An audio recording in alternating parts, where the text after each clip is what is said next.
Well, good morning.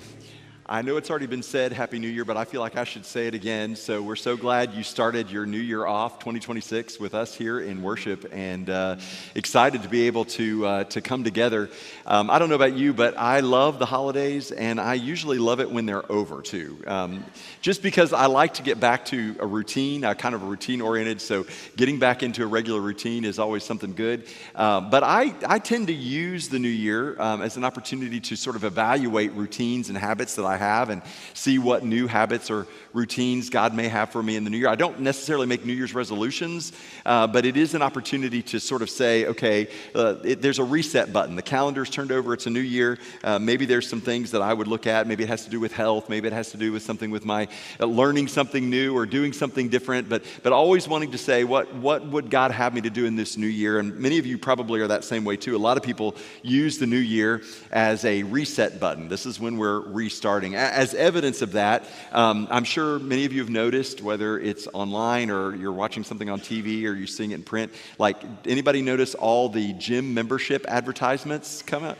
You know why they do that, right? I mean, they do that because they know people are saying, well, after the holidays, then I'm going to get healthy. I'm going to start going to the gym. Gym memberships usually spike about 40% in the new year, along with new job searches, by the way. People decide, you know what, I'm tired of that old boss. I want a new one. So in January, people decide, hey, I'm going to look for a new job. One of the most searched things on Google in January are diets. Because people are just thinking, maybe I'll eat healthier, maybe I'm going to lose a little weight or change the way I'm eating. Even our friends, if any of you use the Bible app, the digital Bible app for your Bible reading, our friends at Bible app say that the month with the most time read on the Bible is January, because people are just thinking, let me just press the reset button and start something new, do something new. And I love that. I love the opportunity. Maybe some of those new habits stick. Maybe some of them don't stick. They kind of fall away. If you're like me, you start out with great intentions, but they kind of fade away. One of the things I love about being somebody who follows Jesus is I don't need an arbitrary date on the calendar to press a reset button. Jesus is a reset button every day that he invites me to start over every single day.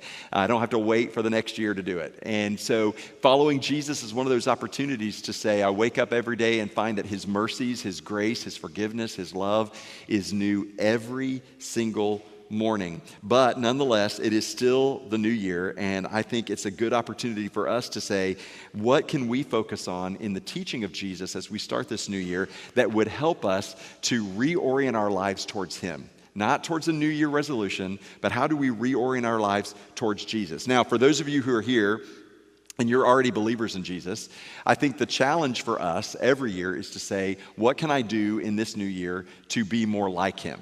How can I live my life more like Jesus lived his life? What do I need? Is there a habit? Is there a hang-up? Is there some hurt I need to go over? Somebody I need to forgive? Some way of living, some way of thinking, some way of talking that I need to come alongside Jesus and just reorient my life that way. But for some of you in the room today, and I know that you're always here, and I'm so glad that you are, especially on this particular Sunday as we start this series, because you're not necessarily sure about Jesus.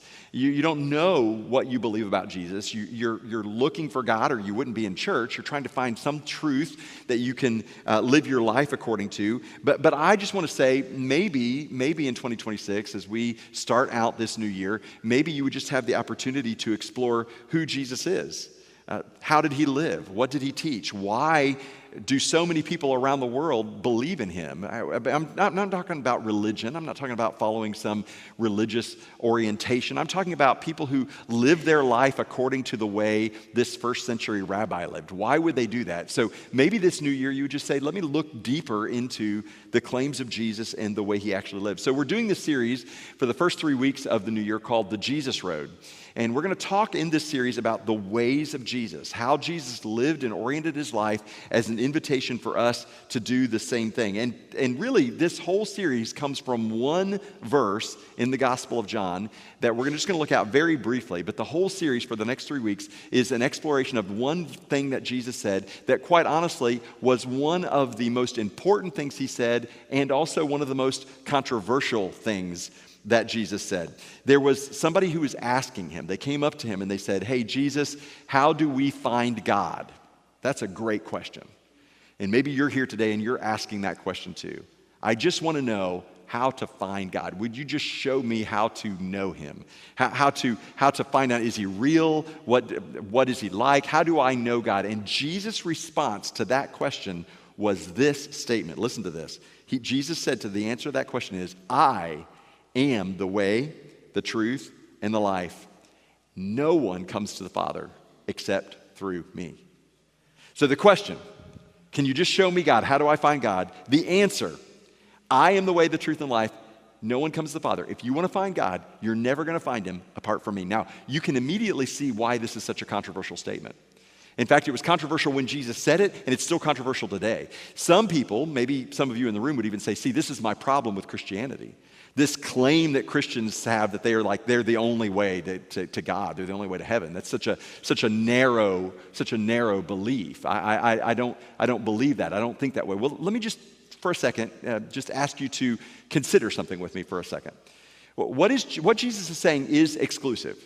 He is saying, I am the way, not a way, I am the way, that no one comes to God except for me. That is definitely an exclusive claim, but think about this. It is a universal invitation.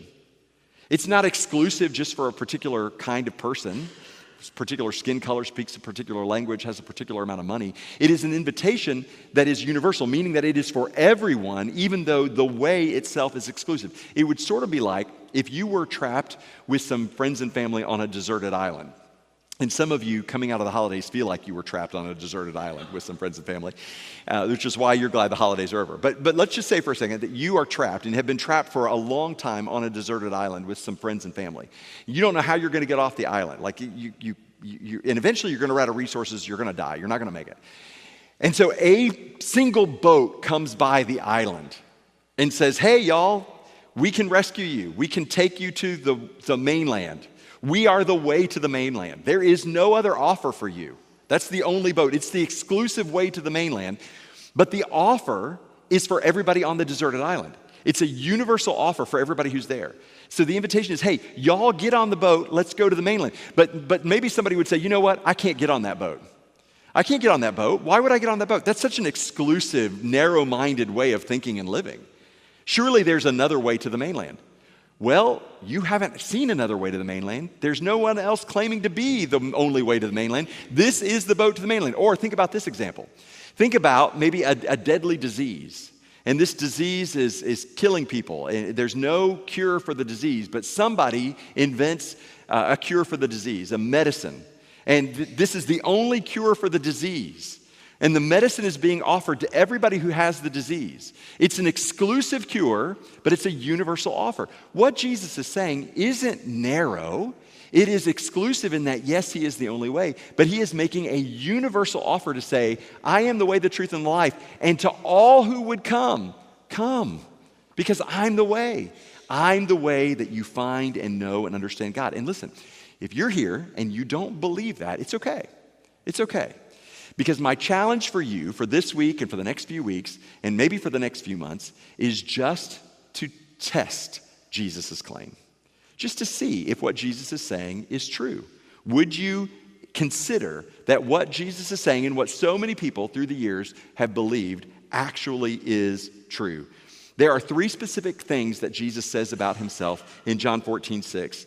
He says, I am the way, I am the truth, and I'm the life. So each of the next 3 Sundays, we're going to take a look at each one of these claims. What does it mean when Jesus says, I am the way? What does that mean? That's what we're going to look at today. And the next week, we'll look at what did it mean when he says, I am the truth? And then on the third week, we'll look at the idea of what did Jesus mean when he said, I am the life. I'm the way, the truth, and the life. So this week, we're going to look at this idea of the practices of Jesus, the way Jesus lived. There was a particular rhythm and pattern to his life that he lived, and he's inviting us to follow that. So we're going to talk about how do we do the things Jesus did. This is an idea of saying, how do we love God with all of our strength? How do we love him with our hands and actually the things we put our hands to? Next week, as we look at this idea of Jesus saying, I am the truth, we're going to look at the convictions of Jesus. What did Jesus believe? How did he think? And how can we have the mind of Christ? How can we change the way we think and orient our thinking and our beliefs around the ways of Jesus? And then in week 3, we're going to look at the life How do we have the heart of Jesus? How do we love the things he loved? How do we have his desires instead of our desires? So the way, the truth, and the life, we'll look at each one of these for the next 3 weeks. And I know this sounds overwhelming. Even as I say it, I think to myself, oh my goodness, that is so much to think like Jesus, to love like Jesus, to do what Jesus did, to love him with all my heart, my soul, my mind, and my strength. It is a pursuit that I have lived most of my life chasing after, and I will tell you, I'm not there yet. And most of the people in the room today who are Christians, who are followers of Jesus, would say they're not there either. This is not something that just happens to us. It is a lifelong pursuit. But here's what you need to know about Jesus. When he said, I am the way, he started with the phrase, I am the way, on purpose. There was intentionality behind it. Because before Jesus invites you to think what he thinks or to feel what he feels, he offers his disciples a very simple invitation. Jesus doesn't begin his ministry with a theological lecture. He doesn't start with a doctrinal statement or an altar call, but he started his entire ministry with his disciples with a simple invitation. And the invitation was this: follow me. Follow me. Well, what do I need to believe? Just follow me. Well, how should I feel? Follow me. Well, what is it I need to do? Follow me. Come and see, Jesus said. Before he said, I am the way, the truth, and the life, no one comes to the Father except through me. Before he did that, he invited his disciples to walk with him, to just take a walk, to stay with him, to be with him, and in so doing, to see their lives transformed and changed. So I want to go back to the very beginning of Jesus' ministry. If you have a Bible, look with me at John chapter 1. We'll be in verse 35, and we're going to see the very first words that Jesus spoke that are recorded in the Gospel of John, and we're going to see this idea of Jesus as the way. Look with me at John chapter 1, verse 35. Now, this is starting with Jesus' cousin, whose name is also John, which can be a little confusing. But John was a believer in Jesus. He knew that Jesus was the Messiah. Not many other people knew that at the time. But John was also a teacher, and he had his own disciples, people who were following him. And so the story starts with John talking to two of his disciples. Look with me at John chapter 1, verse 35. The next day again, John was standing with two of his disciples, and he looked at Jesus as he was walking by and said, "Behold, the Lamb of God."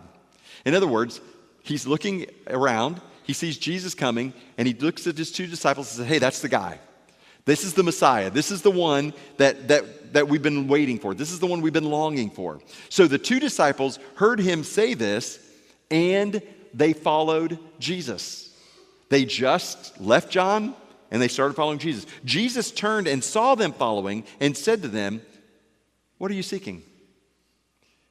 What are you seeking? Interesting. That's an interesting question. And so they said to him, Rabbi, which means teacher, where are you staying? Which I'm not sure is really the answer to his question. They might not have known how to answer his question. I know if somebody came up to you really intensely and say, what is it that you want? Like you'd be like, first of all, you're weird, back off. Right? Let's just give it a minute here. How about let's start with what our names are and sort of, those kind of things. What are you seeking? So they said, where are you staying? That's the question they're asking. Where are you staying? Listen, I love this encounter. I love this encounter that Jesus has with these guys, because one of the things that reminds me is that Jesus began with desire, not doctrine. Jesus didn't start by trying to download a bunch of doctrinal truths into these guys' head. He wanted to know, what is it that you want? What is it you're longing for? Not necessarily because Jesus is going to give you everything you want, but because understanding the desires and the longings that you have are the first step to really understanding where it is that God is drawing you, where God is taking you, what God is wanting to reveal to you. These are the very first words that John recorded in his gospel that came from Jesus. What are you seeking? It's a great question for everybody who's searching for meaning. It's a great question for all of us here on this first Sunday of the new year. What is it that you really want? What do you want in 2026? But not just in 2026. What is it that you want in your life? Because here's the truth. If you've lived long enough, you know that you have spent time getting the thing you wanted only to then just want something else, right? Like you wanted the spouse and then you wanted a different spouse, right? Or you wanted the kids and then the kids became teenagers and you're like, how can we undo having kids? Or, you wanted the job and then you got the job. Or you wanted whatever it is. You wanted the house. You wanted the vacation. You wanted the thing. You wanted it, but then you got it and you found out, well, maybe that wasn't really what I wanted. So you spend your whole life wanting something else. Jesus' question is critical. What is it that you desire? What is it that you are wanting? What are you really looking for? See, Jesus meets people at the level of their desire, not through religious obligation. Jesus isn't trying to get you to jump through some religious hoop. Jesus wants to know, let's explore the desire of your heart and let's begin this relationship right there. So look what happens next in verse 39. So Jesus said to them, come and you will see. Remember, what was their question? Where are you staying? Like they didn't know how to answer the question, what do you want? The truth is, Jesus already knew what it was they wanted, just like Jesus knows what you want. But when they said, where are you staying? Jesus' response to them is, come and you will see. So what happened? What did they do? So they came and they saw where he was staying. And they stayed with him that day, for it was about the 10th hour. And this invitation, this little experience with Jesus and these disciples, notice, they haven't talked about what Jesus believes or who Jesus is or where Jesus came from or how does he fulfill the prophets or how is Jesus somehow the fulfillment of all the hopes and dreams of Israel as he's the Messiah. No. Jesus invites experience, not explanation. He's inviting them into an experience with him. He's not trying to just explain everything away. He wants them to have an experience with him. And I just wonder for you, maybe you are looking to understand who God is. You're wanting explanations. But maybe what God is saying to you is, why don't you just come and have an experience with me? And through the experience with me, you will begin to understand what you could never understand if somebody just downloaded the information to you. Jesus invites them to have an experience. Not let me convince you, or here are the answers to all your questions, or believe this list of truths, but come, walk with me. We come to know and believe Jesus by sharing his life, by spending time with him, by watching how he lives, by how he acted, how he serves, how he loves. Dallas Willard said that discipleship is becoming who Jesus would be if he were you. Discipleship is becoming who Jesus would be if he were you. I love that. I love that question. I love that statement, that idea. That if Jesus lived my life, what would he do? How would he live it? How would he say? How would he interact with that boss who's difficult or that neighbor who's a challenge? And see, that only happens. We only begin to live the life like Jesus lived it if we are someone who has spent time with Jesus, who's had an experience with Jesus. That's what Jesus was inviting these disciples into. Look with me at verse 40. One of the two who heard John speak and followed Jesus was Andrew, Simon Peter's brother. He first found his own brother Simon and said to him, we have found the Messiah, which means the Christ. He brought him to Jesus. Now, did Andrew have all the answers? No. Andrew didn't even know all the questions yet. And he's already going and bringing Peter to Jesus. Jesus looked at Peter and said, you are Simon, the son of John. You shall be called Cephas, which means Peter. What a way to meet somebody. Like you first meet them and like, hey, I'm changing your name. What? Again, back off, dude. You don't know me very well. When in fact, Jesus is saying, no, I know you better than your parents knew you because the better name for you is Rocky. And you don't understand why that's a better name for you yet, but very soon people are going to understand why that is the better name for you. Your name will be Cephas. And so here we have this idea, which means Peter. The next day, Jesus decided to go to Galilee. He found Philip and said to him, here it comes again. Notice this simple invitation, follow me. Now, Philip was from Bethsaida, the city of Andrew and Peter. Philip found Nathanael and said to him, we have found him, of whom Moses in the law and also the prophets wrote, Jesus of Nazareth, the son of Joseph. So here he is. Philip is so excited. Philip's so excited. Philip does not know anything about him. He knows nothing. He can't explain anything. He doesn't understand anything. He's just so excited because he's had this experience with Jesus. So he goes to Nathanael and he's like, hey, dude, come with me. Like we found him. Everything Moses talked about, everything the prophets talked about. This is the guy. Look at Nathanael's response. Nathanael said to him, can anything good come out of Nazareth? He's like, I've read the Bible. I've read the prophets. There is nothing in there about anything good coming out of that godforsaken town. This cannot be the guy. To which Philip is like, I don't know what to say. I don't know how to answer that. So what is Philip's response? Look what he says. Come and see. Come and see. You don't believe? Come and see. You don't understand it? Come and see. You can't explain it? Come and see. come and see. Jesus saw Nathanael coming towards him and said to him, behold, an Israelite indeed, in whom there is no deceit. Nathanael said to him, how do you know me? How do you know me? Jesus answered him, before Philip called you, when you were under the fig tree, I saw you. I saw you. So let's get this straight. You don't know your own desires, but Jesus knows your own desires. You don't fully understand who you are, but Jesus can give you a name that clearly identifies you. You didn't see Jesus or don't know who Jesus is, but he sees you even when you don't see or understand or know him. And what has Jesus explained about himself to this point? Absolutely nothing. He has simply said, come and see, follow me. Nathanael answered him, Rabbi, you are the Son of God. You are the King of Israel. Nathanael went from being a skeptic to being the first person in John to proclaim that Jesus is the Son of God, the King of Israel. How did he move that quickly? Not because he had sat through a lecture, not because he had adopted a set of beliefs, but because he had an experience with Jesus. He simply responded to the invitation to come and see, and he went and he came to understand. Listen, following Jesus leads to believing. Following Jesus leads to believing. So many times, religious people have come to you and said, hey, I want you to believe in Jesus. It's a good thing, right? I want you to believe in Jesus. I think you should believe in Jesus. But the truth is, following Jesus leads to believing in Jesus. You come to believe by actually following him, by experiencing him, by seeing him, by knowing him. There are people who may come to believe Jesus other ways. They may accept a set of truths or a set of beliefs or a set of explanations, but those truths or beliefs or explanations stay in their head and never translate into their hands, into their feet, into their mouths, into the way they live. We call those people hypocrites. It's one thing to know about Jesus. It's another thing to actually follow him and understand his ways and begin to live like him. And you actually may begin to live like him before you fully commit to believing him. Andrew followed Jesus. And then he became so convicted and convinced of who he was that he went and shared the truth with his brother. Philip followed Jesus first. And then he became to believe and he went and recruited Nathanael. Nathanael didn't believe Philip. But he went and he saw Jesus and he proclaimed that Jesus is the Son of God. Notice the order of the way this works in John chapter 1.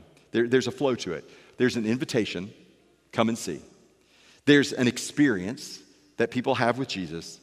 Then they begin to follow Jesus.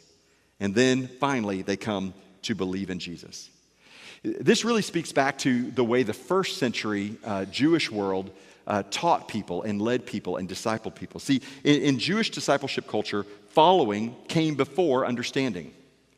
People always followed a rabbi, they followed a teacher, they saw the way he lived, and then they began to learn from the rabbi as they were following. Here's what we do in our culture. We say, come take a class, right? Come learn a bunch of facts. But in fact, it was just the reverse in Jesus' culture. And that's exactly what we see here. That there was an invitation, an experience, there was following, and then there was believing. What if you are here today and you don't believe in Jesus? And what if the problem, the reason you don't believe in Jesus is because you never respond to the simple invitation to just follow him for a while? See what he's like. See how he lived. And follow in his pattern. Belief grows out of relationship. Belief grows out of relationship. All the closest relationships you have, the deep belief you have in other people, the trust you have, grows out of your experience with them. Why would it be any different with Jesus? Tim Keller said this, we come to believe not by detached consideration, but by committed apprenticeship. We come to believe not by detached consideration. I'm just going to sit over here by myself and consider all this. No.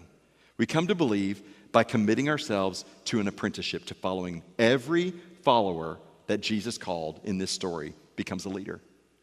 When Jesus called these people, they became more than they were at the time he called them.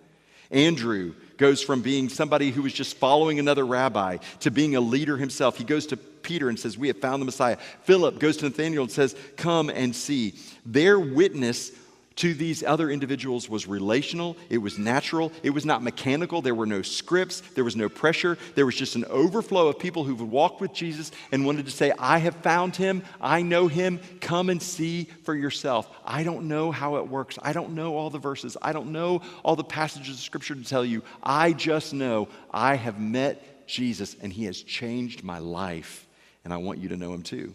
Every follower became a believer. Their willingness was relational in nature. They were just willing to enter into a relationship. And through that relationship, it transformed them. See, Jesus sees people as they are and calls them to what they can become. Just like Jesus saw Nathanael under the fig tree and knew that he could be his follower. Just like he saw Peter and said, you are the rock. Jesus sees you too, right where you are today, doing exactly what you're doing, thinking and believing exactly what you're believing. He sees you the way you are right now, but he also sees you as you could be if you accepted his invitation to follow him. He sees the potential in you if you were to live your life according to his ways. You think, wait a minute, I don't even believe in Jesus. It's okay. Neither did Nathanael. Neither did Paul. Neither did Peter. Most of the people who have ever ended up calling themselves a disciple of Jesus, there was a time they didn't believe Jesus, but they started following him. And through following, they came to faith. And through faith, they came to believe. And through belief, they were transformed. And God began to use them in ways they could never have imagined. And God has the same desire and plan for you too. See, here's what I want you to take away as we enter this 3-week series on the Jesus Road, is that we come to believe in Jesus by following his ways, not just by agreeing with his words. We come to believe in Jesus by following his ways, not just with believing his words. Should you believe his words? Yes. We'll talk more about belief and understanding the mind of Jesus next week. But for now, the journey starts with simply following his ways. How do you follow the ways of Jesus? Following always comes before believing. Experience is the best teacher. You know this. Those of you who are married, you could have read a book on marriage, but you really only understood marriage when you got married and had a spouse to live with. Those of you who have kids, you could read books on parenting, but you don't really understand parenting until you have that kid in your house every day for at least 18 years, right? And suddenly the book didn't teach you, and you learned by experience. You can watch all the YouTube videos you want on fishing or painting, but until you pick up a fishing pole or a paintbrush, you don't really learn how to fish or how to paint until you do it. You could watch videos or listen to other people play instruments or read books about how to play the piano, but until you sit down at a piano, you really don't know how to play the piano. You would not want an expert who only had knowledge but no experience. You wouldn't want somebody performing surgery on you who just watched a couple YouTube videos, right? You don't want that. They may have watched and studied everything, but if they've never cut on somebody else, you're not cutting on me. I'm not first. No. I mean, you would not want your favorite football team to hire a coach who's only watched Monday Night Football his whole life, right? That's not what you want. You want somebody who's experienced something, because experience matters. And this is true not just of fishing or painting or learning to play an instrument. This is true of your relationship with God. Having the experience with Jesus will shape you and direct you. This is why when you talk about medicine or any of the trades, they have an apprenticeship, an internship program, where people learn things, but they also have on-the-job training. This is what Jesus was inviting all of his disciples into when he said, come, follow me. Come and learn the ways of Jesus by walking with me and living it out every day. In fact, I recently did a quick survey of the commands that Jesus gave his disciples. I thought, okay, how many times did Jesus give certain commands that seem really, really important in terms of what does it mean to be a disciple of Jesus? And let me just give you a quick count of just a few words that are really important. Repent is an important word, right? Repent matters. Jesus really only commanded his disciples to repent 3 times. We only have 3 times he recorded. Love one another. That's really important. Love one another. 8 times Jesus said you should love one another. Believe. Believe matters. What you believe matters. Believe, he said 12 times to believe something. Go, a call to serve and to do missions. Go to the nations. He said go 10 times. 10 times. But When Jesus wanted to transform people's life, these were not the words, the commands he gave. The command that he gave more than any other was to follow me. 19 times Jesus said it. 19 times he said, follow me. That's 2.5 times more than he told us to love. That's 6 times more than he called for people to repent, and almost twice as many times as he commanded his disciples to go or to believe, to just come and follow me. Will you do that? Would you just say, I'm going to follow Jesus? I don't believe everything. I don't know everything. I don't even know all the right questions to ask. But if what he says is true, if his way is the only way to God, then maybe it's worth me taking just a little bit of time to follow him and see if what he said is true. Just like Andrew, just like Philip, just like Nathaniel, just like Peter, just like all the disciples did. My invitation for you is to follow Jesus by doing what he did. Follow Jesus by doing what he did. And if you don't believe in Jesus, it's okay. Just do what he did anyway. Do what he did. Follow in his ways until you begin to understand who he is. Emily P. Freeman said this: we don't have to wonder what God would do if he were a person. He is a person, and here is what he did. See, this is why Jesus said, I am the way, the truth, and life. No one comes to the Father except for me.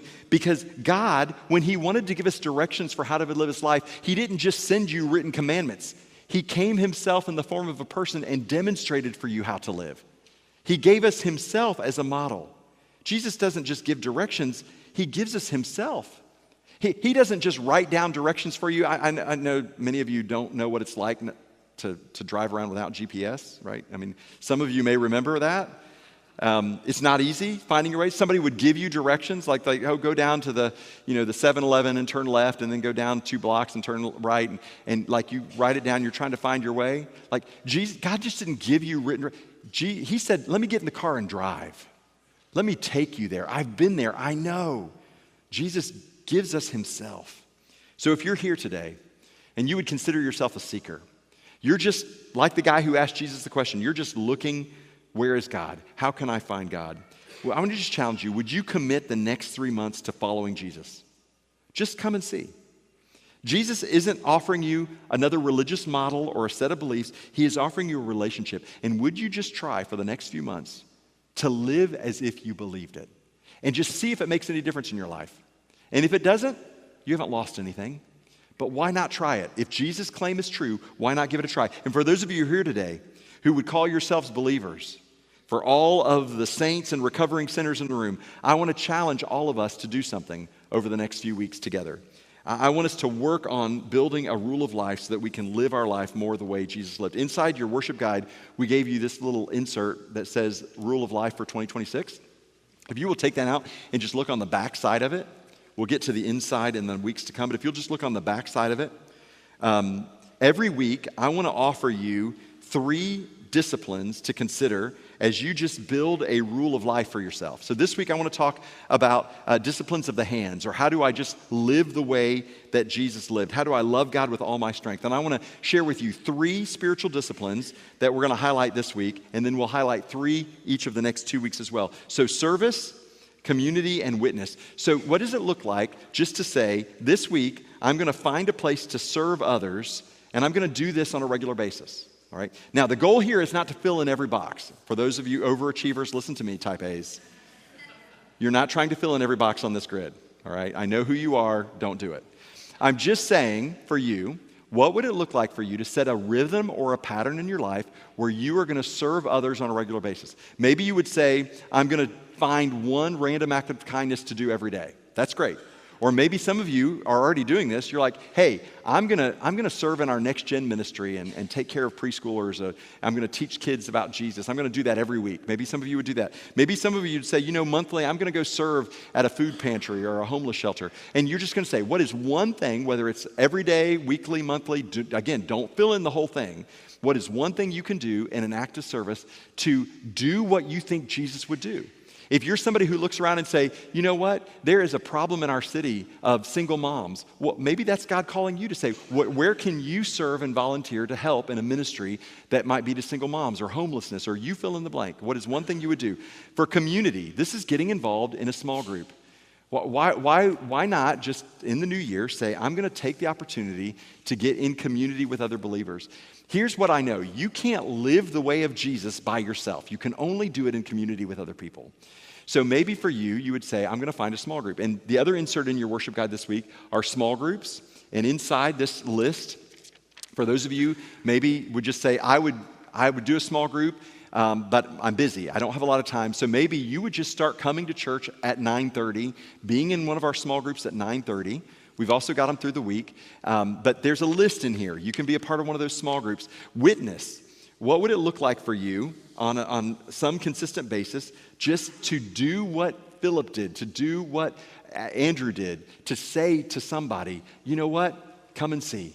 I've had an encounter with Jesus. Maybe you would just say, for your goal this year would be to tell one person about your relationship with Jesus. Whatever it is, just take this rule of life, and week by week, let's fill this out together, and let's see if you can build a pattern that helps you follow in the steps of Jesus as you come to know him more and as God transforms you to be like him.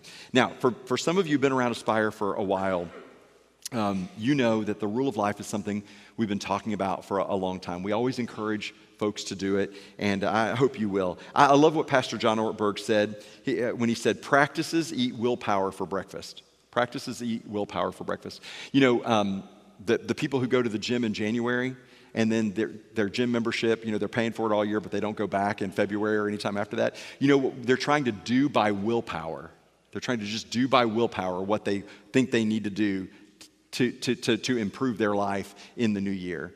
Well, Jesus offers us something better than willpower. He offers us practices that we can adopt and we can live according to. So I want to encourage you to adopt some practices. And listen, those practices don't earn you salvation. This isn't how you get to heaven. Jesus said, I am the only way to heaven. It's a relationship with him. But they do shape our desires. They help shape our mind. They train our hearts so that we can walk in the ways of Jesus. So let me give you another resource that might be helpful for you in the new year. There are two groups that we're starting on Wednesday nights. This Wednesday, January 7th, we've got two different groups that will meet from 6 to 7:30. We've got programming for your kids, so you can come. Your kids can be involved in some awesome programming.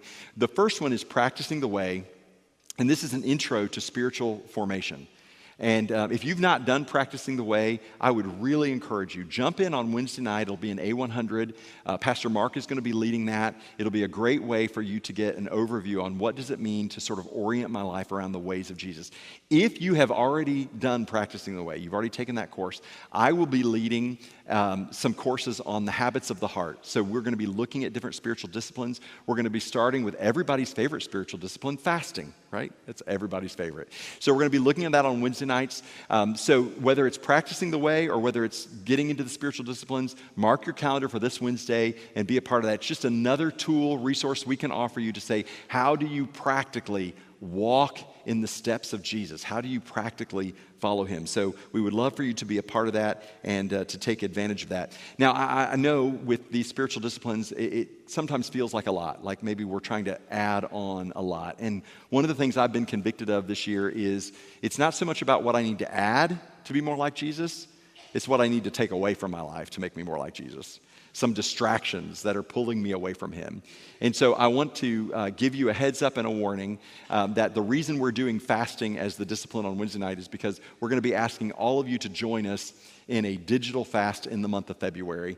And this digital fast is an effort to help us reconnect with Jesus more intentionally as we set aside some of the distractions. So I want you to just watch this video with me as we take a look forward. We see the fallout relationally. We see it emotionally in our children. We see a mental health crisis in our nation and around the world that's starting to reach epic proportions. We give them an iPad or an iPhone. We let them spend 5, 7, 9 hours a day online interacting with strangers. You couldn't pick a worse time to give kids smartphones than age 10 or 11. We spend so much time pointing the fingers at our spouses and our kids for their phone use without looking at ourselves in the mirror first. The thief today is stealing our time and killing our relationships and destroying our peace. It's one of the greatest opportunities we have as parents is to just put our devices down. It turns out when you start to detach from your phone, you discover all kinds of things about yourself, about other people, even about hearing the voice of God. So religious communities have the ability to really set norms and put some subtle pressure on the whole group. And that's magical because all of this is based on a set of collective action problems where each of us acting alone, we find it really hard to deny these things that everyone else has. But if we act together, it becomes much, much easier. This is the ideal space for the church to lead a problem in society and showing them that if we all do this together, teenagers, parents, grandparents, the teenage friend group, it's the digital fast. We want to guide other churches in not just like any spiritual fast, it is not just putting something down, it's picking something else up. It is not just reducing distraction, it is increasing devotion. We're going to actually take 28 days, and we're going to, January 1st, commit as a community to go on this journey together. So I just gave a lot of you a reason not to come to church in the month of February, right? February 1st to the 28th, 28-day digital fast, as again, this effort to say, what do we need to do to just orient our lives more around the way of Jesus? Whether you believe in him with all your heart or whether you're just seeking him, the invitation for you for these next few weeks is just to say, let's just follow him together and see where he leads. Because Jesus isn't just a way, Jesus is the way. He's the way of life. He's the way of love. He's the way of sacrificial service. He's the way of knowing and understanding who God is. To know him, we have to walk with him. We have to spend time with him. As A.W. Tozer said, the man who would truly know God must give time to him. So the invitation for you this week and this month and this year is to say, will you take time to walk in the ways of Jesus? Before you fully understand, before you know everything, would you just seek to live by his ways and see what he might do to transform your heart and your life?